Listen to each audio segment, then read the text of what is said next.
Robot சங்கருக்கு இப்படி ஒரு துரோகம் நடந்துச்சா? இந்த ரோபோ சங்கருக்கும் சின்னத்திரை நடிகர்களுக்குமான பாண்டிங் ரொம்பவே ஸ்பெஷல். வெள்ளித்திரை நடிகர்கள் நடிகைகள் எல்லோரும் அஞ்சலி செலுத்திட்டு கிளம்பி போக, சின்னத்திரை கலைஞர்கள் மட்டுமே இறுதி சடங்குன்னு கடைசி வரைக்கும் ரோபோ சங்கர் குடும்பத்துக்கு உறுதுணையா இருந்தாங்க. அப்படி ஆரம்பத்துல இருந்தே கூட இருந்த நாஞ்சல் விஜயன் ஒரு ஷாக்கிங்கான இன்ஃபர்மேஷனை ஷேர் பண்ணியிருக்காரு. அவர் பேசும்போது, ரோபோ சங்கருக்கு கடந்த 2 வருஷமா நிரந்தர வேலை இல்ல. யாருமே அவருக்கு வாய்ப்பு கொடுக்கல. வருமானம் இல்லாத காரணத்தால மாசம் கட்ட வேண்டிய இஎம்ஐ தொகையான 1,00,000 கூட அவரால கட்ட முடியல. அதனால தான் கிடைச்ச வாய்ப்புகளுக்காக ரெஸ்ட் இல்லாம ஓடி ஓடி உழைச்சாரு.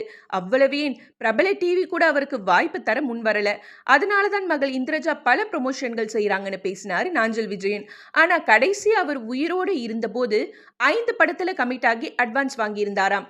ஆனா அதையெல்லாம் கம்ப்ளீட் பண்ணாமலே 46 வயசுலயே உயிரிழந்தது சோகத்தோட உச்சம். பிரபல டிவிக்காக பல ஷோக்களை செய்து மக்களை சிரிக்க வச்ச ரோபோ சங்கருக்கு அந்த டிவி கூட ஹெல்ப் பண்ணலையேன்றது தான் சக நடிகர்கள் மற்றும் நடிகைகளுக்கு ஆதங்கமா இருக்காம். இது ஒரு வகையான துரோகம் தானே.